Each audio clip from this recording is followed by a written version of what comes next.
Bien, vamos entonces a comenzar con la bolilla 7 y vamos a hablar un poco de la parte del diseño jerárquico. ¿Qué es lo que es el diseño jerárquico? En realidad, cuando se hacen diseños más complejos, que involucran, digamos, mucho hardware, que se utiliza mucho hardware, conviene en general dividir, hacer una partición de nuestro diseño e ir diseñando esos módulos de manera independiente.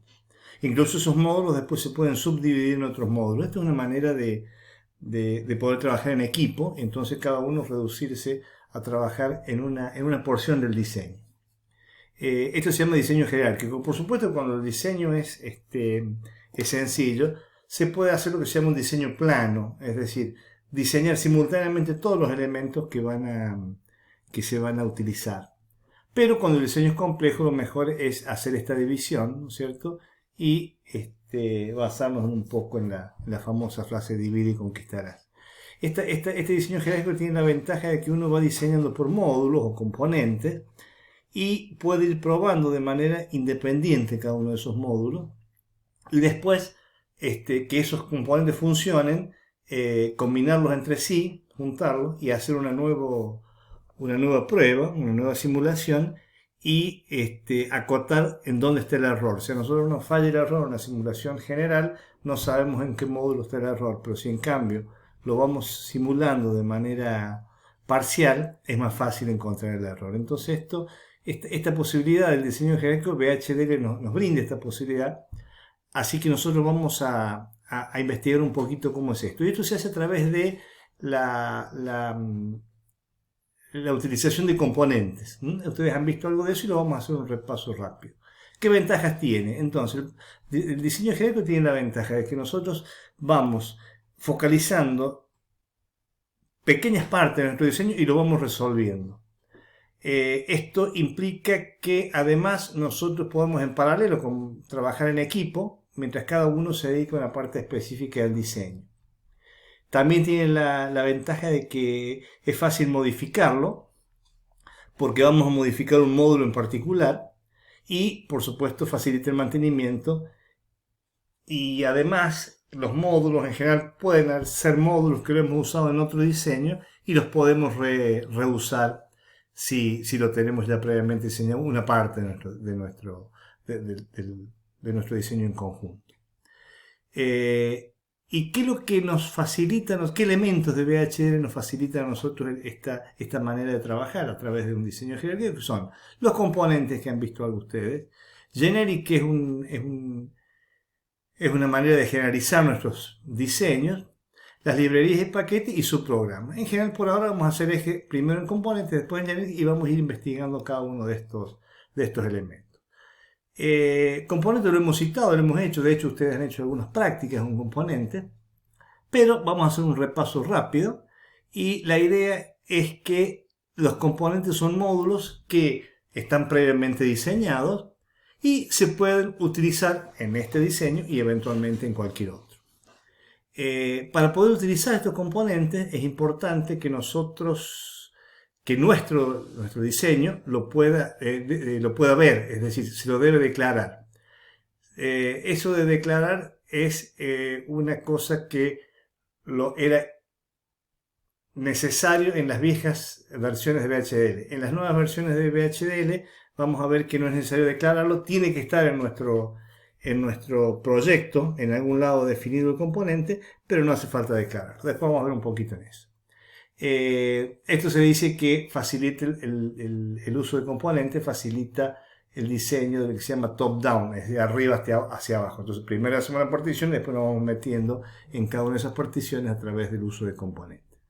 Entonces, repasamos rápidamente como lo han hecho ustedes, los pasos para poder utilizar un componente que ya está diseñado es tenerlo en nuestro proyecto, declarar el componente, como decíamos en la versión nueva no hace falta, y después instanciarlo cuando estamos utilizándolo en nuestro diseño. La manera de instanciarlo varía de acuerdo a la versión de VHDL que tenemos. Si nosotros lo declaramos, lo instanciamos de una manera, y si no lo declaramos, lo instanciamos de otra manera. Ya vamos a ver cómo es eso.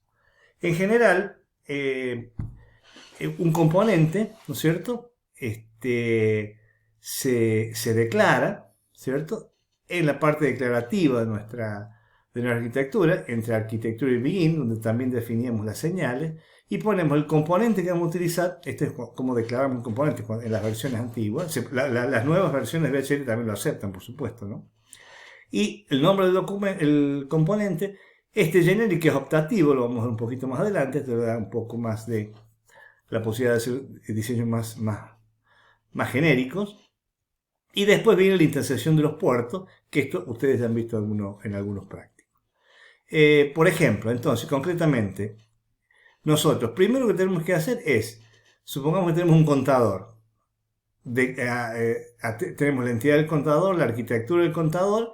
En realidad la arquitectura no nos importa mucho, pero sí tenemos que conocer cómo está definida la entidad, es decir, cómo se describió el contador, en este caso el componente que tenemos que se llama the counter, ¿no es cierto? Pero no nos interesa la arquitectura, que por supuesto la tiene que tener para que funcione, sino que nos interesa conocer la entidad. Conociendo la entidad, cuando vamos a declarar el componente, en vez de entity ponemos component, ponemos el nombre del componente, la palabra is no va, el port es exactamente igual que el que definimos en la entidad, y finaliza, en vez de en y el nombre de la entidad, con en component. Esta declaración que se pone en la parte declarativa de la arquitectura hace que ya el componente sea visible para nuestro diseño.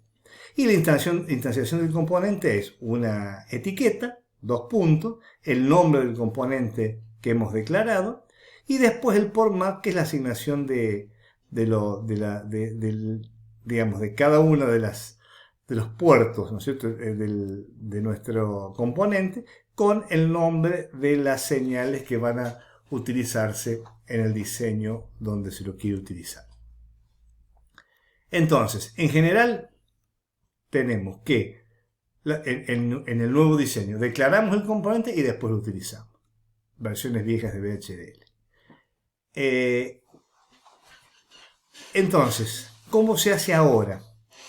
Antes, para instanciar un componente, primero por supuesto lo declarábamos y después poníamos una etiqueta directamente en el nombre del componente. Y eventualmente, por ahora no lo hemos visto, lo vemos más adelante, el port map, que es la asociación de puertos. ¿Qué es lo que es la asociación de puertos? Es la manera en que le asignamos el nombre del puerto con la señal del diseño en que lo estamos utilizando ahora. Ahora, fíjense que si bien la instanciación es un poquito más compleja porque tiene una entidad, pero se le agrega entity, espacio, word, punto y después todo es exactamente igual. Entonces, entity, espacio, word, punto, es lo nuevo que tenemos que agregarle cuando instanciamos el componente. Pero nos evitamos de declararlo.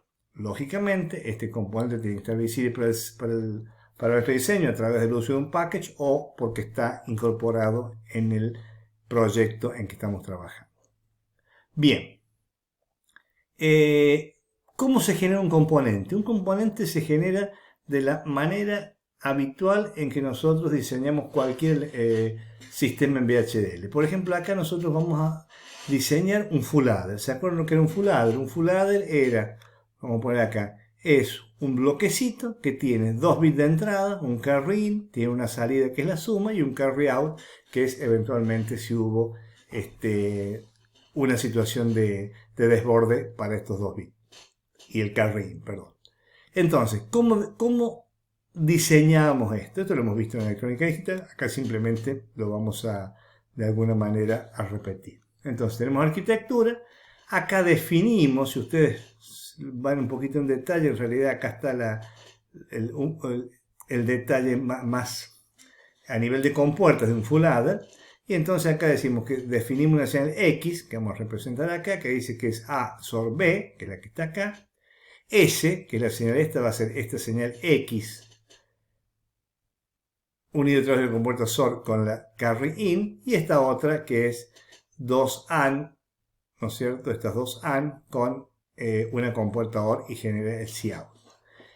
Este sería el diseño de un full adder. Ahora, ¿qué es lo que nos interesa a nosotros? Nos interesa que este diseño, que lo ponemos en nuestro componente, en nuestro proyecto, lo queremos utilizar varias veces. ¿Cómo? ¿Por qué? Porque queremos hacer un sumador, en vez de un bit, como es el full adder, de 4 bits. Para hacer un sumador de 4 bits, tenemos que tener una entrada de 4 bits, dos entradas de 4 bits que llamamos XI y una salida de 4 bits que llamamos suma. Y tenemos una señal Cout que sería el carry out del conjunto de los 4 sumadores. ¿Qué es lo que hacemos entonces? Si nosotros lo vemos desde un punto de vista esquemático, tenemos que utilizar 4 full adder, donde van a entrar los 2 bits menos significativos, el carry in va a ser 0, eso va a generar la suma 0 y un carry out que va a ser el carry in del siguiente, de los bits que siguen, y así sucesivamente, hasta formar los 4 salidas, que llamamos suma 0 a suma 3, y un carry out de salida, que sería el que estamos viendo en este dibujo, en la parte de acá abajo. Bien, ¿cómo hacemos eso? Primero que nada, declaramos la entidad. Entonces la entidad es sumador, porque le hemos llamado así a la nueva entidad, y declaramos los puertos X e Y, que son de 4 bits, la suma, que es de 4 bits, y el carry out, que es de un solo bit y también de salida. Y lo que queremos hacer es instanciar esos 4 componentes que hemos visto de esta manera. Entonces a ver cómo lo hacemos. Y lo vamos a hacer de la manera que acepta la nueva, sin declararlo. Entonces lo vamos a instanciar de esa manera. Entonces, si hablamos de la arquitectura, vamos a decir que la arquitectura del sumador es, ¿y qué tenemos acá que declarar nosotros? Acá lo que tenemos nosotros es C1, C2 y C3 como señales internas. Entonces la declaramos en la parte declarativa de la arquitectura, entre architecture y begin. Si nosotros usáramos las versiones viejas de VHDL, acá tendríamos que declarar este componente. Como no lo vamos a usar, porque es más sencillo la nueva nomenclatura, vamos a hacer eso. Entonces, ¿qué tenemos que hacer? Primero, U0. Tenemos una etiqueta todos y por supuesto una etiqueta distinta. Entonces, ¿qué es lo que es U0? Entity. Fíjense, entity work. Punto. Full adder, que así le habíamos llamado, fíjense, full adder era el nombre, pero rapidito acá, de la entidad. Esta se llama entity sumador. Está mal. Perdón, está bien, o sea, sumador se llama el conjunto, el de los 4 bits, y full adder se llama cada uno de los componentes que vamos a utilizar. Entonces, vamos a llamar, fíjense, U0, entity work full adder, y lo usamos 4 veces. Ahora, ¿qué pasa con el port map? El port map le decimos A, de nuestro primer full adder, se lo asignamos a X0, B le asignamos a Y0, C le asignamos 0 porque no tiene por supuesto un carry en el primer bit, y su S, el bit S del full adder, se lo asignamos a suma 0 y el Cout a C1. Así hacemos con todos estos otros componentes y describimos utilizando componentes cada uno de los, perdón, y describimos el conjunto utilizando cada uno de los full adder que hemos previamente diseñado. Entonces este es un clásico ejemplo de un uso jerárquico de del diseño jerárquico, perdón. Y acá no solamente siempre podemos instanciar el mismo componente, pueden ser componentes distintos. Lo importante es que nosotros tengamos una cierta partición que se llama el comienzo y podamos cada uno de esos elementos de la partición ir describiéndolos de manera más sencilla. Entonces, hemos hecho un rápido repaso de la instanciación de la utilización de componentes, viéndolo como un elemento de un diseño jerárquico y utilizando la nomenclatura nueva que es sin la necesidad de declararlo. Seguramente ustedes en las prácticas los han declarado, pero prueben de hacer esto porque es a partir de las versiones ya bastante antiguas de VHDL lo permite. Las primeras versiones no lo permitían. Obviamente que las nuevas versiones también permiten el uso de la declaración del componente y después el uso normal sin el entity work. Cualquiera de las dos funciones, esta me parece que es la que tienen que usar porque es más sencilla. Bien, dejamos acá y vamos a ver después sí a trabajar un poco con el generic y van a ver cómo también ayuda a generalizar nuestros diseños.